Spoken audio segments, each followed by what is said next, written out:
नमस्कार प्रशिक्षुओं, विद्यार्थियों एवं साथियों। आज बड़ा ही महत्वपूर्ण कंटेंट है जो M Ed, B Ed, TET, D El Ed, B El Ed और नवीन मूल्यांकन की विचारधाराओं में शामिल है। आज हम इसकी चर्चा करेंगे। सीसी, इसे हम कहते हैं कंटिन्यू कंप्रिहेंसिव इवैल्यूएशन, अर्थात सतत एवं व्यापक मूल्यांकन। प्राचीन प्रणालियाँ जो थी वो बालक के व्यवस्था के किसी कार्यक्रम के संपूर्ण पक्षों का अध्ययन करने में अक्षम थी, इसलिए सतत और व्यापक मूल्यांकन की अवधारणा समक्ष प्रस्तुत हुई। इसी क्रम में ही आकलनात्मक मूल्यांकन और संरचनात्मक मूल्यांकन का भी जन्म हुआ, जो प्रयोग में आ रही है और उत्तम परिणाम भी प्रस्तुत कर रही है। हम देखेंगे सतत मूल्यांकन का अर्थ। एक छोटा प्रयास है जिसमें कहा गया है, शिक्षण प्रक्रिया में किए जाने वाले नियमित व निरंतर मूल्यांकन से इसका अर्थ लगाया जाता है। यानी सतत मूल्यांकन से तात्पर्य नियमित एवं निरंतर होने वाले मूल्यांकन से है। सतत शब्द का प्रयोग शिक्षण अधिगम की प्रक्रिया के संपूर्ण समन्वित आकलन के लिए किया जाता है। शिक्षा की प्रक्रिया विद्यार्थी के सभी क्षेत्रों को प्रभावित करती है और निरंतर आगे बढ़ती रहती है। इसीलिए कहा गया है कि सभी क्षेत्रों में और निरंतर मूल्यांकन भी होते रहना चाहिए। अब देखते हैं व्यापक मूल्यांकन क्या होता है। तो व्यापक मूल्यांकन का अर्थ देखें तो ऐसा मूल्यांकन जो बालकों के संपूर्ण पक्षों का मूल्यांकन करे, केवल शैक्षिक क्षेत्र में न देखे, पाठ्यक्रम को ही न जांचे, अपितु वह बालक के व्यक्तित्व, क्षमता, प्रवीणता आदि का भी मापन मूल्यांकन करने में सक्षम हो।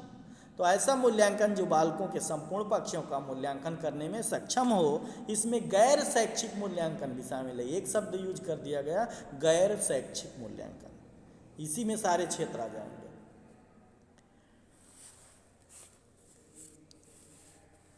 अब देखते हैं हम कि सतत एवं व्यापक मूल्यांकन के प्रकार। सतत एवं व्यापक मूल्यांकन के मात्र दो प्रकार हैं, सतत एवं व्यापक आंतरिक मूल्यांकन, सतत व व्यापक बाह्य मूल्यांकन। अब सतत एवं व्यापक आंतरिक मूल्यांकन क्या है? जिसमें विद्यार्थियों को उनकी कमियों एवं सफलताओं की जानकारी समय समय पर मिलती रहे तथा वे अपनी शैक्षिक प्रगति के लिए प्रयासरत बने रहें।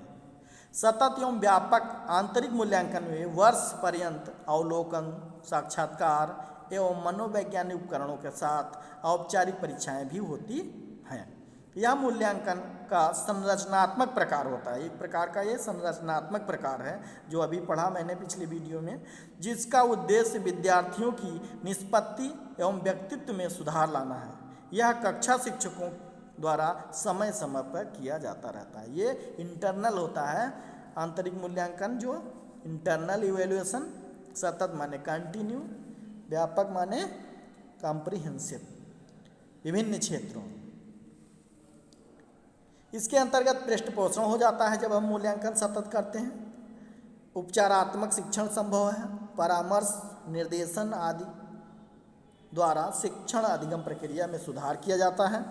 विद्यार्थियों की प्रगति का आकलन भी क्रियाओं को भी सम्मिलित कर लिया जाता है। ठीक, यानी सतत एवं व्यापक आंतरिक मूल्यांकन का आधार है पढ़ाने वाले शिक्षकों द्वारा ही विद्यार्थियों का आंतरिक मूल्यांकन किया जा सकता है। इसमें विद्यार्थियों की शैक्षिक प्रगति का भी मूल्यांकन आंतरिक और शिक्षण कार्य कर रहे शिक्षक द्वारा सत्र के समय में ही थोड़े थोड़े अंतराल पर किया जाता है, रणनीति बनाकर। अब देखते हैं सतत एवं व्यापक बाह्य मूल्यांकन क्या है। बाह्य मूल्यांकन का अर्थ होता है कि सतत एवं व्यापक बाह्य मूल्यांकन में विद्यार्थियों की संप्राप्ति का आकलन किया जाता है, उपलब्धि स्तर देखा जाता है। मौखिक, लिखित और प्रयोगात्मक परीक्षाओं के द्वारा यह संभव है, किया जाता है। प्रश्न पत्रों द्वारा सत्र के अंत में औपचारिक रूप से किन्हीं 2 शिक्षकों अथवा परीक्षकों के द्वारा किया जाता है। 2 एग्जामिनर आकर के मूल्यांकन करते हैं। इसका उद्देश्य विद्यार्थी को कक्षा उन्नति करना, प्रमाण पत्र देना, रोजगार चयन आदि करना, उच्च स्तरीय पाठ्यक्रम में प्रवेश करना आदि उद्देश्य बनता है। सतत एवं व्यापक मूल्यांकन में आंतरिक एवं बाह्य दोनों प्रकार के मूल्यांकन सम्मिलित हैं। संरचनात्मक और समेकित मूल्यांकन भी इसी प्रकार का अन्य स्वरूप है।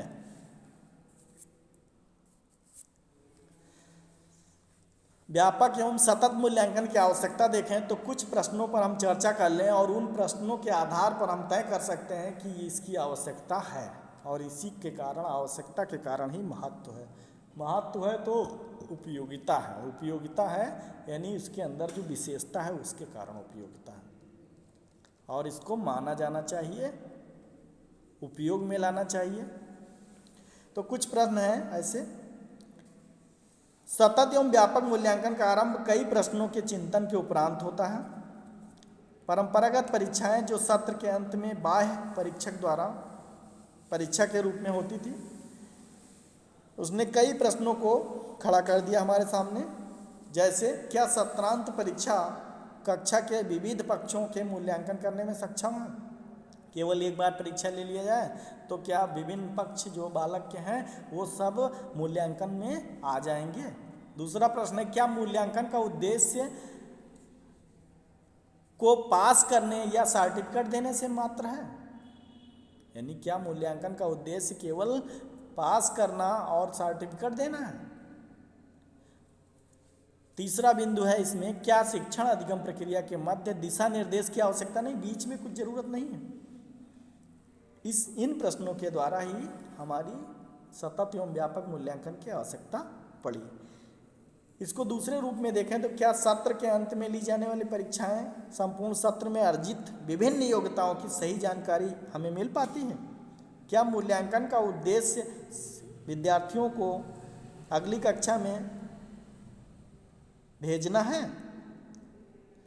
क्या सत्रांत में ली जाने वाली परीक्षा विद्यार्थियों के सभी पक्षों का, व्यक्तित्व के सभी पक्षों की जानकारी दे पाने में सक्षम है?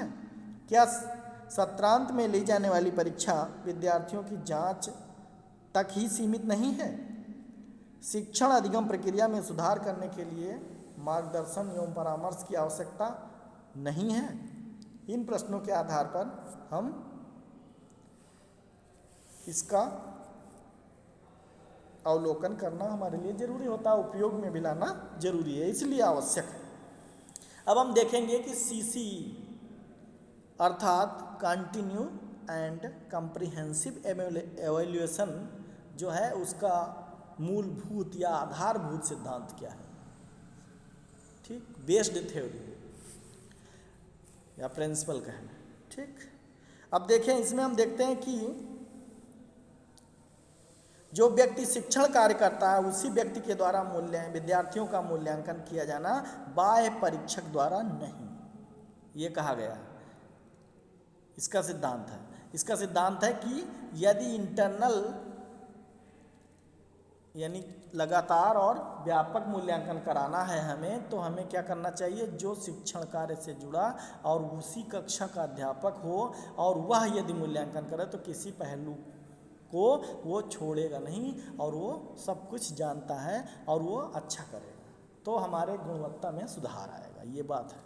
मूल्यांकन करता कोई बाहरी न हो अपितु कक्षा शिक्षकों द्वारा ही मूल्यांकन हो, यही बात कही गई है।